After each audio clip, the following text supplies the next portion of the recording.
제가 어릴 때는 그 동네에 시멘트 이렇게 바닥이 별로 없었습니다. 어렸을 때는 웬만하면 다 흙으로 길이 되어 있었고 동네 공터도 다 흙이었는데, 어릴 때 보면 이 공터마다 무슨 풀이 많이 자랐냐면 토끼 풀이 많이 자랐습니다. 그래서 물어봤죠. 저걸 왜 토끼 풀이냐고 했더니 저걸 뜯어서 토끼를 준다는 거예요. 그래서 토끼 풀인가? 사람은 먹으면 안 되는가? 그래서 제가 한번 테스트를 해봤는데 아무 이상은 없었습니다. 근데 토끼풀 하면 이제 늘 떠오르는 게 뭐냐면, 자, 제가 퀴즈를 하나 내겠습니다. 토끼풀은 잎이 몇 개일까요? 3개죠. 그런데 잎이 4개인 게 있을까요? 아니, 없을까요? 있을까요? 네. 그래서 우리가 그것을 네잎 클로버라고 이제 이야기를 하는데, 그 토끼풀 보면 그 하얀 꽃이 핍니다. 아시죠? 그 하얀 꽃을 이렇게 사이를 이렇게 연결을 해서 그걸로 반지를 만들기도 하고, 또 때로는 목걸이를 만들기도 하고, 동네 그 자매들이 얼마나 저에게 그걸 갖다 주고 싶어서 안달을 했는지, 그때나 지금이나 이놈의 인기는. 근데 이 토끼풀 그 꽃도 이쁜데 사람들이 찾고 싶은 게 뭐였냐면 바로 네잎 클로버. 그래서 그 네잎 클로버 찾으면 행운이 온다 그래서 동네 형들이랑 엎드려가지고 막 그 토끼 풀밭을 막 헤맸던 기억이 납니다. 그 어렸을 때 그 4개짜리를 책 사이에 놓으면 납작해지고 마르잖아요. 그러면 이제 누나나 형들이 그걸 코팅을 해서 뭐로 씁니까? 이제 책갈피로 쓰기도 하고. 근데 그게 참 이쁘고 되게 세련돼 보였던 그런 기억이 납니다. 자, 그런데 제가 찾아보니까 토끼풀이 다 새잎 클로버인데, 근데 왜 네잎 클로버가 생기나 찾아봤더니, 새잎 클로버가 자라다가 상처나 생채기가 나잖아요. 그러면 그 상태로 죽거나 사라지는 게 아니라 그 상처와 생채기를 메꾸기 위해서 또 다른 잎이 나서 네잎 클로버가 되는 것입니다. 모르셨죠? 그러니까 여러분들 교회를 나오셔야 돼요. 교회 나오니까 이런 얘기도 듣고, 여러분들 얼마나 지금 똑똑해지셨어요. 그렇게 되면 네잎 클로버 그 꽃명이 행운이라는 의미입니다. 근데 그 행운이 단순히 우연히 내가 찾아낸 행운이 아니라, 어떻게 보면 그 상처를 견뎌낸 결과가 우리에게 행운으로, 또 때로는 행복으로 다가올 수 있음을 믿으시기를 바랍니다. 그렇기 때문에 어떻게 보면 우리는 새잎 클로버 인생이죠. 어떻게 보면 흔하디 흔한 인생입니다. 그러나 우리의 그 상처와 생채기, 그냥 그 상태로 살아가는 것이 아니라 그곳에 새로운 꽃잎을 만들어서 우리가 정말 네잎 클로버, 우리가 행운이기도 하고 행복이기도 하고 또 축복이 되는 그런 인생으로 살아가리라 오늘 결단할 수 있는 여러분들이 될 수 있기를 바랍니다. 자, 그러면 새잎 클로버인 우리에게 하나님께서 무엇을 내려주신대요? 뭘 부어주신대요? 자, 뭘까요? 자, 오늘 본문 1절 말씀을 한번 보십시오. 주 여호와의 영이 내게 내리셨으니 이는 여호와께서 내게 기름을 부으사라고 기록하고 있습니다. 주 여호와의 영, 바로 성령이 우리에게 내려오신다. 이 당시 이사야 당시가 어떠냐면, 아수르에게 나라를 빼앗기고 바벨론의 포로로 끌려가고 정말 완전히 폐허가 된 곳에서 살아가고 있고 더 이상 예배할 수 없는 그런 환경이었습니다. 완전히 처참한 그러한 인생들에게 하나님이 뭘 부어주신다고요? 성령과 그리고 하나님의 은혜의 기름을 부어주신다라고 말하고 있습니다. 성령님께서는요, 정말 새잎 클로버처럼 상처나고 생채기 난 우리 인생에 내려오십니다. 우리가 보통 하나님의 은혜를, 하나님의 축복을 누가 받는가? 대단한 사람, 멋진 사람, 유명한 사람, 부유한 사람, 그런 사람이 아니라 오히려 소외되고 갇히고 수많은 상처가 있는 그들에게 오히려 성령님께서 내려오십니다. 자, 한번 생각해 보십시오. 애굽에서 430년 동안 이스라엘이 종살이를 했습니다. 노예 생활을 했습니다. 그리고 그들이 애굽을 떠나서 홍해 바다를 건너 이제 시내산에 도착했습니다. 시내산에 도착하니까 그 시내산 꼭대기에 무슨 일이 있었습니까? 여호와의 성령이 거기에 강림하시는데 불로, 번개로, 그리고 빽빽한 구름으로, 천둥으로, 그러니까 불과 그 천둥 가운데 여호와의 성령님께서 시내산에 임재하셨습니다. 그리고 구약 성경으로 가보십시오. 누구에게 오순절 성령 강림이 임했습니까? 마가의 다락방에 모인 사람들, 모인 사람이라기보다 그들은 어떻게 보면 그 예수님의 제자들처럼 잡혀갈까봐, 그리고 쫓겨날까봐 두려움과 걱정과 근심 가운데 그들이 두려움으로 모였는데, 그 두려운 사람들에게 뭐가 임하십니까? 바로 주의 성령이 불같이 임하셨던 것을 우리가 알 수 있습니다.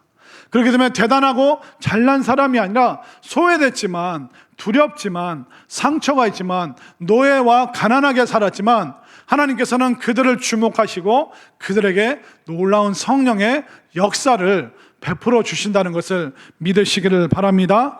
그렇기 때문에 우리의 상처는 단순히 아픔으로 끝나는 것이 아니라 이 상처를 부여잡고 하나님 앞에 나아갈 때 우리가 하나님의 백성이 되고 성령님께서 내 마음 가운데 임재하심을 분명히 깨달으시기를 바랍니다. 그렇기 때문에 상처의 피해자가 되지 마시고 상처를 통해 성령을 받는 상처의 수혜자가 될 수 있기를 바랍니다. 그리고 1절에 다시 한번 뭐라고 말합니까? 주 여호와의 영이 내게 내리셨으니 이는 여호와께서 내게 무엇을 부으사? 기름을 부으사. 이 기름이라는 것이 그 문화적으로 어떤 의미가 있냐면, 고대 사회에서 기름은 어떤 부유함, 그리고 건강, 또 그리고 비옥한 옥토를 뜻합니다. 우리가 막 이렇게 어디 차 타고 가다가 땅이 너무 좋아요. 그럼 뭐 지다고 해요? 와, 땅이 기름지다. 이게 옛날 고대 사회에서부터 있었던 표현입니다. 그러니까 지금 우리는 사실 뭐 지방질이 있는 것, 기름이 있는 것을 좀 꺼려하죠. 그러나 고대 사회에서 이 기름을 얻을 수 있다.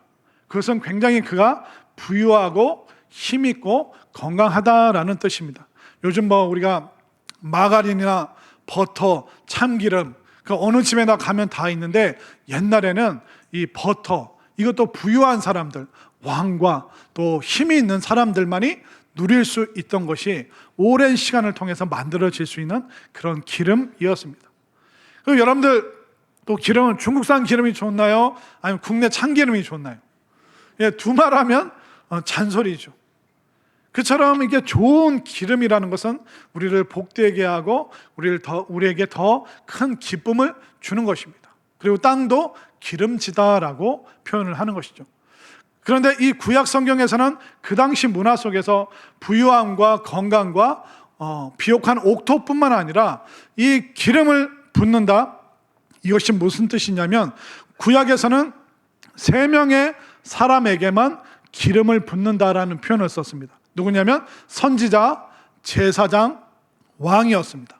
선지자는 누굽니까? 하나님의 말씀을 백성들에게 전하는 사람들. 하나님의 나라가 가까웠다, 회개하고 돌아오라, 이제 우리가 모든 우상을 부서뜨리고 하나님께 예배하러 가자. 그러니까 하나님의 뜻, 하나님 나라, 복음을 전하는 사람들이 바로 선지자였어요. 제사장들은 누굽니까? 하나님과 사람 사이에 있는 그 죄의 문제를 해결할 수 있는 중보자, 가운데서 그것을 돕는 자를 바로 제사장이라고 얘기를 했습니다. 그리고 왕은 누굽니까? 하나님의 뜻, 하나님의 섭리를 통치 가운데 그 백성들에게 베푸는 사람을 바로 왕이라고 하는 것이죠. 그래서 구약시대의 선지자, 제사장, 왕, 이 역할을 신약에서 누가 다 담당하셨죠? 바로 예수님이 바로 우리에게 선지자로, 제사장으로, 왕으로 오셨습니다. 예수님께서 이 땅에서 천국 복음 전하시는 선지자의 역할을 하셨죠. 그리고 예수님은 하나님과 우리 사이에 다리가 되어주는 제사장일 뿐만 아니라 스스로 제물이 되셔서 우리가 하나님께 나아갈 수 있는 그 길을 열으신 가장 놀라운 제사장이시죠. 그리고 예수님께서는 이 땅에 마침내 재림하셔서 결국 왕으로 통치하시는 그 모든 하늘의 권세를 가지고 계십니다. 자, 그런데 더 놀라운 게 뭔지 아세요? 예수님께서 가지고 계신 이 삼중사역, 선지자, 제사장, 이 왕의 사명을 누구에게 전달하셨을까요? 바로 오늘날 교회들에게, 신약의 교회와 오늘날 교회들에게 이 사명을 예수님께서 전해 주셨습니다. 그렇기 때문에 오늘날 교회 구성원, 공동체 구성원이 된 우리에게도 어떤 사명이 있습니까? 작은 예수님이 되어서 우리도 세상에 나가서 이웃 사람들에게 선지자, 제사장, 왕의 역할을 우리가 감당하는 것이 우리에게 은혜를 주시고 성령을 부으신 그 뜻이 바로 여기에 있는 줄로 믿으시기를 바랍니다. 지금 다 얼떨떨 해가지고, 아니 목사님, 나 같은 말 주변에 없는 사람이 선지자의 역할을 한다고요? 제가 제사장의 역할을 감당한다고요? 내가 왕이라고요? 우리 집안은 왕손도 아니고 이게 뿌리공원 갔더니 우리 집안 성씨도 없던데 내가 무슨 왕입니까? 그런데 하나님께서, 주님께서 그렇게 선언하고 선포하셨음을 믿으시기를 바랍니다. 이게 법적인 권한이 우리에게 있는 거예요.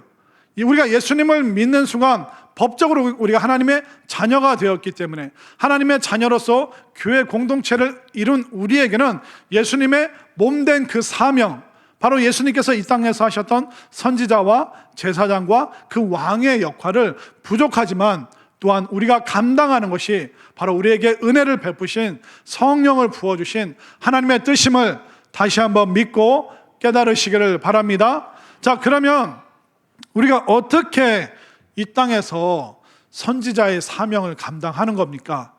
바로 오늘 성경이 알려주고 있죠. 자, 1절 말씀을 계속 볼 텐데요. 자, 1절 말씀 읽습니다. 시작. 주 여호와의 영이 내게 내리셨으니 이는 여호와께서 내게 기름을 부으사 가난한 자에게 아름다운 소식을 전하게 하려 하심이라. 아멘. 거기까지 보겠습니다. 가난한 자에게 아름다운 소식을 전하는 것이 바로 선지자의 사명입니다. 자, 가난한 사람, 오늘날 우리는 어떨까요? 아니, 우리뿐만 아니라 어떻게 보면 이 세상을 살아가는 우리 모두는 다 가난한 사람들입니다. 어떻게 보면 경제적으로 가난하고요, 또 인간관계, 정서적으로 우리가 가난하기도 하고, 또 건강의 가난도 다 우리에게 있습니다. 우리는 어떻게 보면 빈손으로 와서 빈손으로 가는 가난한 인생이죠. 우리가 엄마 뱃속에서 태어날 때 금덩어리를, 또 금은 보석을 쥐고 나온 사람 하나도 없습니다. 또 우리가 이 세상 떠날 때 수의를 입는데 수의에는 주머니가 있을까요? 없을까요? 없습니다. 왜 없을까요? 이 세상 떠날 때 우리가 들고 갈 수 있는 것이 아무것도 없기 때문에 우리가 빈손으로 와서 빈손으로 간다라고 말을 하는 것입니다. 또 이 땅을 살아가는 그 삶 속에서 사실 우리도 많이 가난하잖아요. 가난하니까 계속 일을 해야 되고. 근데 제가 가만히 보니까 우리나라에서 누가 제일 부자인가 찾아봤어요. 삼성그룹의 회장님이 제일 부자더라고요. 근데 더 신기한 건 뭔지 아세요? 삼성의 회장인 이재용 씨도 매일 출근합니다. 왜 출근합니까? 가난하니까 출근하는 거예요. 부자면 출근 안 해도 되잖아요. 그러니까 여러분들 깨달으셔야 되는 게 뭐예요? 이재용 씨도 출근하는데 내가 뭐라고 지금 회사 가기 싫다고 내가 지금 이러고 있나? 회개하시기 바랍니다. 그러니까 우리나라에서 이재용 씨가 제일 부유하긴 한데, 근데 세계 100대 부자에는 못 들어가더라고요. 그럼 도대체 삼성보다 대단한 기업이 이 세상에 얼마나 많겠습니까? 그러니까 이재용 씨가 여기 오면 탁 어깨 피겠지만 미국이나 어디 유럽에 막 중동에 막 만수르 아시죠? 만수르, 억수로 막 그런 사람들 앞에 가면 어떨까요? 아이고, 우리 회사 물건 좀 써주십시오. 가서 부탁할 수밖에 없는 거예요. 그러니까 세계적인 부자에 비하면 본인이 너무 가난하니까 이재용 씨도 매일 뭐 해요? 출근하는 거예요. 거기에 비하면 우리는 어때요? 아이고, 우리는 어떻게 삽니까? 그러니까 우리도 일하는 거 속상해하고 불편해하고 불평하지 마시기를 바랍니다. 그러니까 사실 우리가 나보다 더 많이 가진 사람이랑 비교하면 한도 끝도 없이 우리는 가난한 거예요. 어떻게 보면 우리가 상대적으로, 절대적으로는 다른 나라 사람들에 비해서, 그러니까 200여 개국 중에서 우리는 10번째로 잘 사는 거예요. 근데 앞에 있는 9개 나라랑 비교하면 우리가 가난하겠죠. 그러나 나머지 190개 나라와 비교하면 우리는 절대적으로 부유해요. 부유한데도 옆에 사람과 더 가진 사람과 자꾸 비교하다 보니까 늘 우리가 심정적으로 가난할 수밖에 없는 것입니다. 그렇기 때문에 우리 주변에는 가난한 사람 투성인 거예요. 그러니까 심리적으로 가난할 뿐만 아니라 또 정서적으로, 관계적으로 가난한 사람 많죠. 여러분들 주변에 나 좀 도와줘 했을 때 발벗고 나설 수 있는 사람이 몇 명이나 있습니까?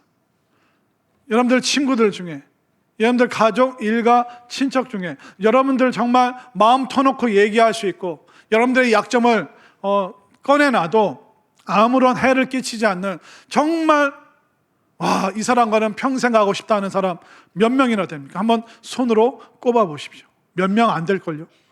우리가 인간관계적으로도 굉장히 가난합니다. 끝까지 내 옆을 지켜줄 사람이 그렇게 많지가 않다는 것이죠. 또 우리 모든 사람들은 건강에 가난이 있습니다. 시간이 지나고 나이가 들면 여기저기 아픕니다. 아쉬운 게 참 많은 것이죠. 그래서 우리 인간은 이 땅 살면서 결핍을 느낄 수밖에 없고 경제적, 심리적, 정서적, 인간관계, 건강에 가난을 느낄 수밖에 없는 거예요.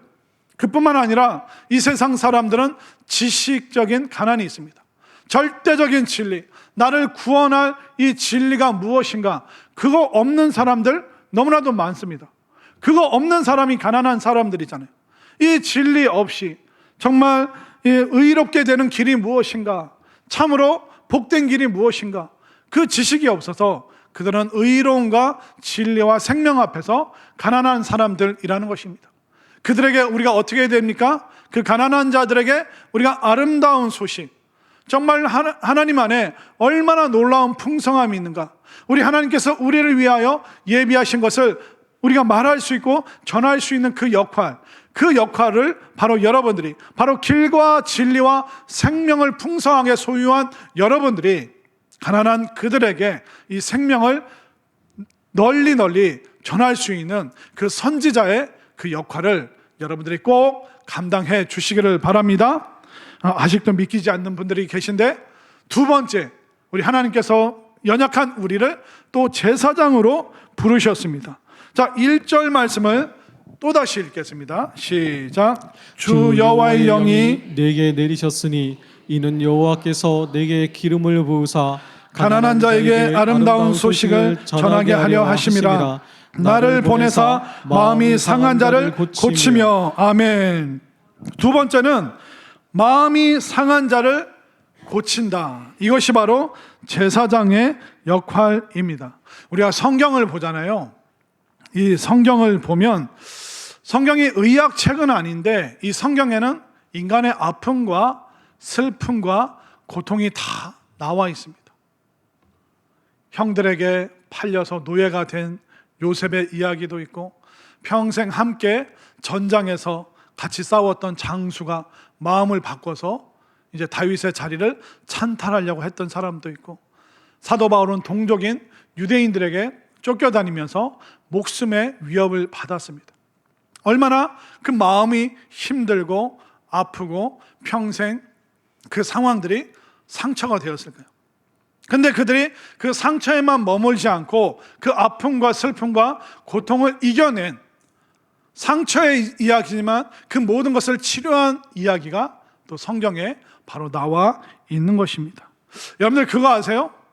좋은 성품의 사람도 상처받는 거, 외향적이고 쾌활하고 유쾌한 사람들도 마음에 상처를 받더라고요. 다윗도 얼마나 대단한 사람입니까? 그리고 사도 바울도 정말 위대한 하나님의 종이었죠. 근데 그들도 마음의 상처를 받았습니다. 그렇기 때문에 어떻게 보면 우리 모든 사람은 다 상처와 아픔을 가지고 있습니다. 옆에 사람과 한번 인사하겠습니다. 댁은 뭐 때문에 힘드슈? 한번 물어보세요. 댁은 뭐 때문에 힘드슈?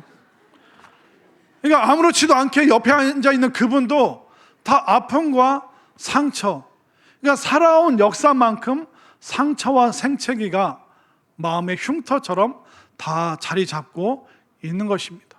아쉬운 것도 많고, 서운한 것도 많고, 서러운 것도 많고, 답답한 것도 많고, 정말 그 여러분들의 그 상처의 이야기를 책으로 쓰면 아마 소설책으로 몇 권이 나올 겁니다. 그런데 문제는 뭐냐면 여러분들의 상처를 잘 다루지 않잖아요. 내가 상처받았다는 것을 인지하지 못하고 깨닫지 못하잖아요. 그러면 마귀가, 사탄이 여러분들의 상처를 통해서 여러분들의 마음을 더 힘들게, 그 상처를 악용해서 여러분들의 실패와 좌절과 절망으로 자꾸 끌고 가려고 하는 것이 바로 이 못된 사탄의 의도입니다. 여러분들의 상처에 딱 달라붙어서 여러분들이 무슨 일만 생기면 발작하도록, 여러분들이 그냥 막 못 살도록 못되게 구는 것이 상처에 붙어있는 이 사탄이 우리를 괴롭히는 방법이라는 것입니다. 그러다 보니까 좋은 성품 가진 사람도, 그리고 신앙생활 곧잘 하시는 분들도, 세상적으로 성공하신 분들도, 그리고 인간관계가 원만한 사람들도 상처를 입잖아요. 그러면 삐지고 토라지고 그 마음이 무너지고 평강이 사라지더라고요. 여러분들이 상처받았나 안 받았나 알 수 있는 가장 첫 번째 방법이 뭔지 아세요? 설교자를 안 쳐다봅니다. 지금 갑자기 뜨끔해서 이제 고개를 드신 분들이 있는데, 물론 여러분들 주보를 보다가 지금 고개를 드셨겠지만, 제가 부교육자 때 그 예배 다 끝나고 하면 또 주보 이렇게 놓고 가시는 분들 중에 그 막 이게 수고를 합니다. 근데 어떤 분은 보면 주보에 뭐 써놓은지 아세요? 마늘 2개, 양파 3개. 어떤 분은 주보에 또 막 그림을 그려요. 소나무 그림을 막 그려요. 그러니까 예배 시간 내내 앞에 설교자를 안 본다는 거예요. 그 마음은 뭐냐면 뭔가 마음이 꼬부라져 있다는 거예요. 그러니까 설교자와의 관계가 아니라 내 마음이 편치 않으니까 설교도 안 들어오는 거예요. 그 예배도 지금 제대로 안 드리고 있다는 거죠. 그러니까 여러분들이 지금 삐졌나 안 삐졌나 딱 보면 알아요. 옆에 사람과 인사하겠습니다. 고개 드슈. 빨리 인사하세요. 고개 드슈. 그냥 고개 숙이고 있으면 뭔가 삐진 게 있다는 거예요. 또 두 번째는 뭘까요? 전화를 안 받고 인사를 안 해요. 아무리 전화해도 뭐 깜깜 무소식입니다. 그래 교회에서 또 인사를 안 해요. 제가 앞에 설교 끝나면 이제 앞에서 인사하잖아요. 그냥 인사 안 하고 뒤로 휙 도망가요. 더 심각한 분들은 어떤 분들이에요? 축도하고 있는데 가방 들고 막 도망가더라고요. 부목사님 만날까봐, 사모님 만날까봐 빨리 도망가잖아요. 그러니까 다 눈 감고 축도받고 있는 시간에 도망가시는 분은 중증인 거예요. 중증.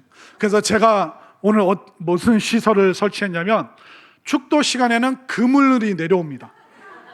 이따 여러분들 나가다가 그물에 잡힌 사람 있으면 저 축도 안 받고 뭔가 꼬부라져서 빨리 나간 사람이구나.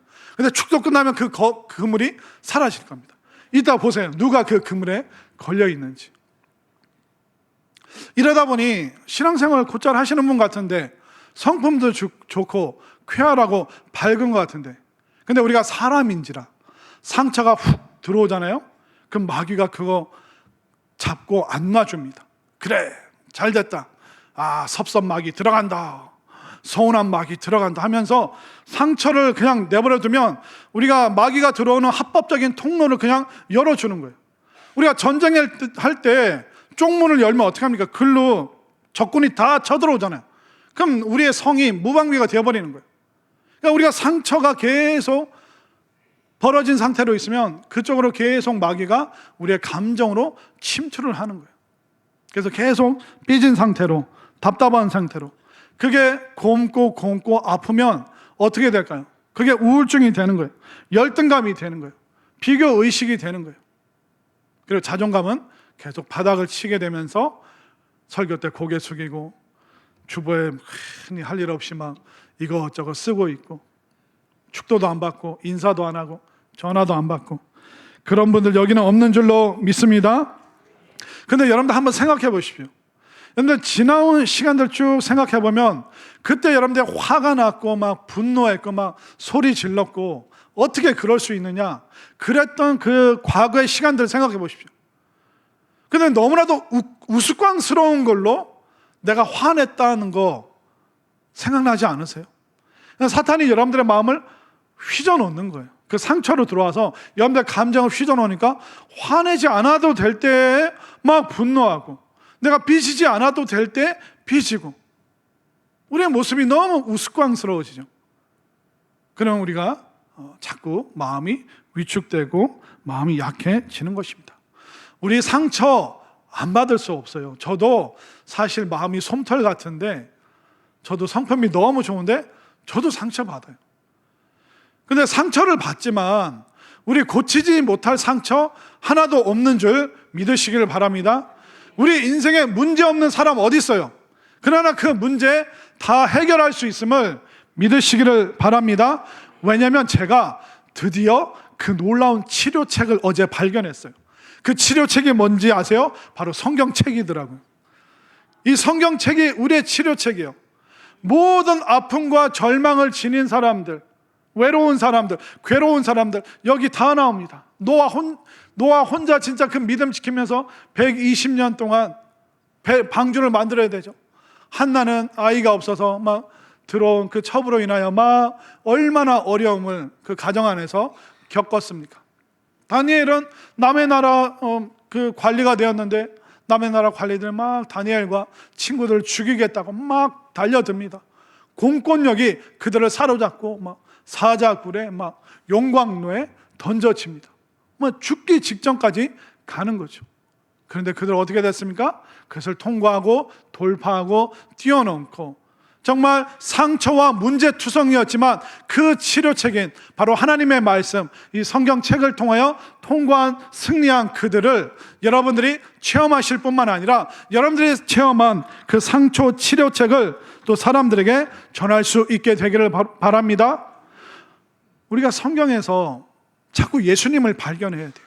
구약에서도 예수님 발견하고 신약에서 예수님 발견해야 되는데, 여러분들 예수님 한번 생각해 보십시오. 막 채찍을 맞으셨어요. 그리고 예수님의 뺨을 군인들이 막 쳤습니다. 모욕을 당했습니다. 예수님은 성적인 수치심도 당하셨어요.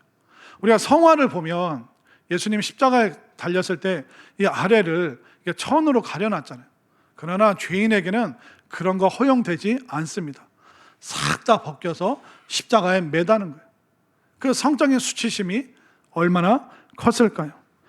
그리고 서서히 죽어가는, 피가 빠져서 죽어가는 그 고통, 그리고 마침내 숨을 거두시는 죽음까지 경험하셨습니다. 그러니까 예수님이 먼저 죄인이 되시고 하나님께 버려짐을 당하게 되시고 사람들에게 모욕과 수치를 당하시고 그리고 고통 가운데 죽어가시고, 그렇기 때문에 예수님이 우리의 치료자가 되고 우리의 구원자가 되실 수가 있다는 것을 반드시 믿으시기를 바랍니다. 이 예수님이 여러분들의 마음 가운데 주인이 되셔야 될 줄로 믿습니다. 그런데 예수님이 마음의 주인이 안 되고 상처가 여러분들을 지배하기 시작하잖아요. 그러면 그 상처를 통해서 마귀가 여러분들 마음속에 또아리를 트는 거예요. 예수님이 주인이 아니라 이 마귀가 주인 행세를 시작하는 거죠. 그러면서 야, 너 화내는 거 정당해, 너 상처 때문에 분노하는 거 정당해, 그러면서 계속 우리를 부추깁니다. 삐지게, 마음 꼬부라지게, 서운하게, 섭섭하게. 이거 한도 끝도 없습니다. 이것을 빨리 이겨내고 통과하고 정말 주님께 맡기고, 정말 나보다 상처받으시고 고통받으시고 수치와 모욕을 당하셨던 그 주님을 빨리 붙잡으시길 바랍니다. 그리고 우리가 만나는 모든 상처 입은 자들에게 이 예수님을 소개하고 그들을 주님께로, 교회로 인도할 수 있는 그 바로 제사장의 역할, 그것을 여러분들이 감당할 수 있게 되기를 바랍니다. 세 번째로 우리에게 왕의 사명을 주셨습니다. 자, 1절을 또다시 읽겠습니다. 시작. 주 여호와의 영이 내게 내리셨으니 이는 여호와께서 내게 기름을 부으사 가난한 자에게 아름다운 소식을 전하게 하려 하심이라. 나를 보내사 마음이 상한 자를 고치며 포로된 자에게 자유를, 갇힌 자에게 노임을 선포하며. 자, 마지막 세 번째가 뭡니까? 포로된 자에게 자유, 갇힌 자에게 노임을 선포하며, 여러분들 그 감옥에 있는 죄수를 풀어줄 수 있는 사명권은 누구에게 있는지 아세요? 고대 사회에서는 왕에게 있어요. 오늘 현대 사회에서는 대통령에게 사명권이 있습니다. 8.15 특사, 그 특사가 무슨 책임을 갖고 어디 파송되는 사람이 아니라 특별 사면을 줄여서 특사라고 얘기를 합니다. 8.15 특사, 특별 사면을 할 수 있는 게 누구에게 있어요? 왕과 바로 대통령에게 있는데, 그런데 그 사면권을 왕의 권세를 주셨는데 사람들의 그 갇힘을, 사로잡힘을 놓아줄 수 있는 그 권세를 누구에게 주셨다고요? 바로 오늘날 교회와 우리 믿음의 성도들에게 주셨음을 믿으시기를 바랍니다. 이 왕권이 주님께 있는데 주님께서 몸된 교회에게 지옥을 닫고 천국을 열 수 있는 그 열쇠를 우리에게 주셨어요. 우리 믿음의 사람들에게 주셨음을 믿으시기 바랍니다. 계속 지금 여러분들, 나 같은 사람에게, 여러분들 한번 생각해 보세요. 하나님이 오죽 사람이 없었으면 우리를 부르셨겠어요? 오죽 데려다 쓸 사람 없었으면, 얼마나 급하셨으면 우리를 부르셨겠어요? 그러니까 법적으로 그 권한을 주셨다니까요. 여러분들이 선지자로, 그리고 제사장으로, 왕으로 사면할 수 있는 그 권세를 여러분에게 주셨음을 믿으시기를 바랍니다. 우리에게 자격이 있어서가 아니라 하나님이 뭐 하셔서? 마음이 급하셔서, 얼마나 사람들을 빨리 구원하고 치료하고 회복하는 게 이게 얼마나 급한 일이면 이렇게 부족한 것 투성이에게 우리에게 그 법적 권한을 주셨음을 지금 이 시간 믿으시기를 바랍니다. 얼마나 사람들이 감옥에서 살아갑니까? 감정의 감옥, 과거의 감옥, 상처의 감옥. 제가 몇 번 말씀드렸죠. 어떤 고사님이 막 시어머니 때문에 정말 너무 힘들다, 어쩜 나에게 그때 그렇게 말할 수가 있냐고. 시어머니 살아계세요 했더니 돌아가셨대. 돌아가셨는데도 그 말을 계속 붙잡고 곱씹으면서 평생 서운해하고 억울해하고 불평 불만에 감옥에 갇혀서 평생 사는 권사님도 봤다니까요. 그 사람에게 우리는 무슨 권세가 있습니까? 권사님 자유하세요. 그거 극복하세요. 말씀으로, 예수님으로 치료받으세요. 이 선언할 수 있는 권세가 우리에게 있음을 믿으시길 바랍니다. 얼마나 많은 사람들이 오늘 감옥에, 그리고 그 발목이 노예로 사로잡혀서 중독된 상태로 진리도 모르고 길도 못 찾고 건강은 얻었을지 몰라도 생명 없이 살아가는, 과거에 발목 잡히고 이 인생에 허덕거리면서 그 인생의 감옥에 갇힌 사람들 얼마나 많습니까? 그들을 사면할 수 있는 권세가 오늘날 교회를 이루고 있는, 공동체를 이루고 있는 모든 성도들에게 하나님께서 법적으로 주셨음을 깨달으시기를 바랍니다. 그러면 이렇게 우리가 선지자고 제사장이고 왕인데 무엇으로 이 사명을 감당합니까? 그 방법이 뭔지 아세요? 바로 여러분들의 그 말과 언어로 여러분들은 선지자, 제사장, 왕의 사명을 감당하는 것입니다. 여러분들, 가난한 사람에게 아름다운 소식을 전한다. 아름다운 소식 뭘로 전합니까? 말과 언어로 전하는 거잖아요. 그리고 마음이 상한 자를 뭘로 고칩니까? 사람들이 말로 마음의 상처를 입었잖아요. 그 상한 마음을 뭘로 고쳐요? 우리의 말로, 우리의 언어로 고칠 수 있다라고 성경이 말하고 있습니다. 포로되고 갇힌 자에게 어서 나오라, 뭘로 합니까? 말로 하는 거잖아요. 거기서 빠져나오십시오, 거기서 헤어나오십시오, 살아날 수 있습니다. 이거 다 말로 하는 거잖아요. 참 희한하고 참 얄궂은 게 말이에요. 우리가 말로 상처받았는데 상처받은 그 마음을 뭘로 치료할 수 있어요? 말과 언어로. 와, 희한하다, 참 얄궂다, 그런 생각이 들었는데, 제가 최근에 읽은 책이 비폭력 대화라는 그 책을 읽었습니다. 그 책의 결국 서두와 주제가 뭐냐면, 오늘날 현대인들의 말이 너무 폭력적이라는 거예요. 말이 너무 사납다는 거예요. 인정사정 안 보면서 말을 한다는 거예요. 언성을 높여서 말하고, 쌀쌀맞게 말하고, 차갑게 말하고, 그리고 교만하게 말하고, 너무 못되게 말을 한다는 거예요. 이게 가슴이 찔리시는 분 지금 카톡이 왔잖아요. 찔려 하면서 지금 카톡이 오잖아요. 여러분들 한번 생각해 보시오. 폭력적인 언어. 여러분들 부모님들이, 여러분들의 직장 상사, 경험했던 사람들이, 여러분들의 고객이, 내가 응대하는 사람들이 여러분들에게 비폭력적인 대화를 했는지 폭력적인 대화를 많이 썼는지. 그러니까 오늘날 여러분들은 여러분들의 자녀들과 주변 사람들에게 어떻게 말하고 있는지. 교회에서 우리가 서로 공손하게 말을 해야 되는데 너무 싸납게 말을 하는 것은 아닌지, 또 우리가 너무 못되게 말을 하는 것은 아닌지, 우리가 언성을 높여서 자꾸 가정에서 일터에서 말을 하고 있는 것은 아닌지. 타박상은요, 맨솔에다 바르고 일주일 지나면 나아요, 사라져요. 그러나 말로 폭력을 당했을 때, 말로 아팠을 때, 이거는 어떻게 보면 평생 지고 가야 되는 그런 아픔일 수도 있다는 것입니다. 그 책을 보면서 너무 사납게 말했구나, 우리가 너무 인상을 쓰면서 우리가 함부로 말을 했구나, 그런 생각을 참 많이 하게 됐습니다. 그러다 보니까 제가 깨닫는 게 뭐냐면 우리의 말에도 온도가 있는 거예요. 우리 몸에 체온이 있잖아요. 몸에 체온이 있다면 우리의 말에도 온도가 있는 거예요. 여러분들 그렇게 살면 안 됩니다. 지금 너무 차갑게 느껴지죠? 여러분들 힘내시기 바랍니다.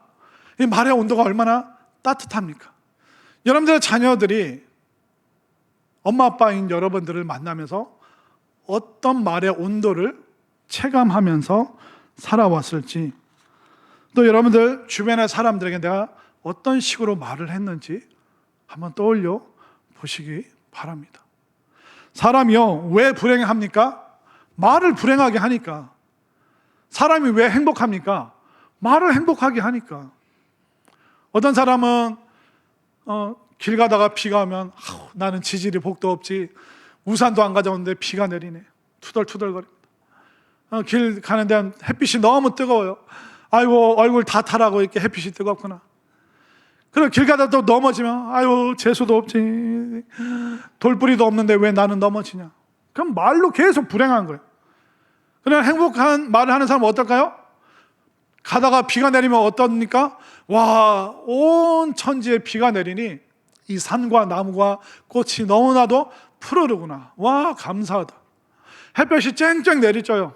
얼굴이 뜨거워요. 그럼 뭐라고 말합니까?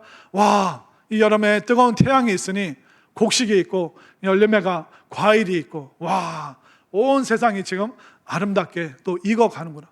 또 길 가다가 팍 넘어졌어요. 넘어지고 일어나면서 뭐랍니까? 아유, 넘어졌는데 100원짜리가 여기 있네. 이야, 오늘 아주 재수 좋은 날이다. 오늘 너무 좋은 날이다. 그냥 넘어져도 감사한 거예요. 여러분들 왜 불행했어요? 말을 불행하게 하니까. 어떤 사람은 너무 행복해요. 왜 그래요? 말을 행복하게 하니까. 결국 우리가 말로 사람을 살리기도 하고 말로 사람을 죽이기도 합니다. 내 말의 온도가 어떤가? 우리는 말로 선지자의 역할, 제사장의 역할, 왕의 역할을 감당하는 줄 믿으시길 바랍니다.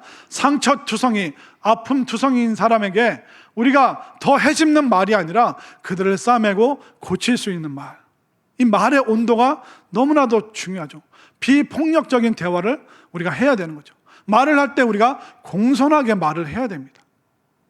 예수님이 뭐라고 말씀하셨는지 아세요? 내가 너에게 이르노니 사람이 무슨 무익한 말을 하든지 심판날에 이에 대하여 신문을 받으리니. 말한 걸로 여러분들 심판받는데요. 너의 말로 의롭다 함을 받고 너의 말로 정죄함을 받으리라. 마태복음 12장에 나오는 말씀입니다.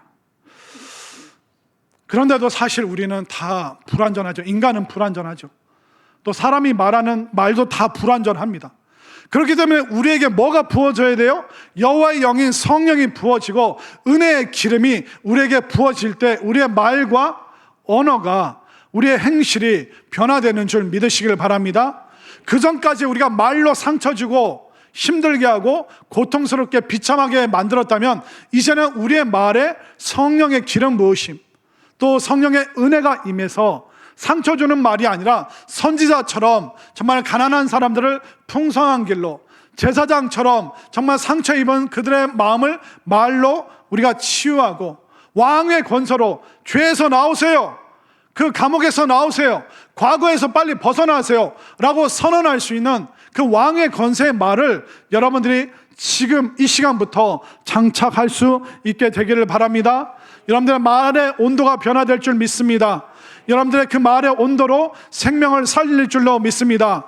불행한 말 자꾸 하지 말고 행복한 거 다른 방법 없습니다.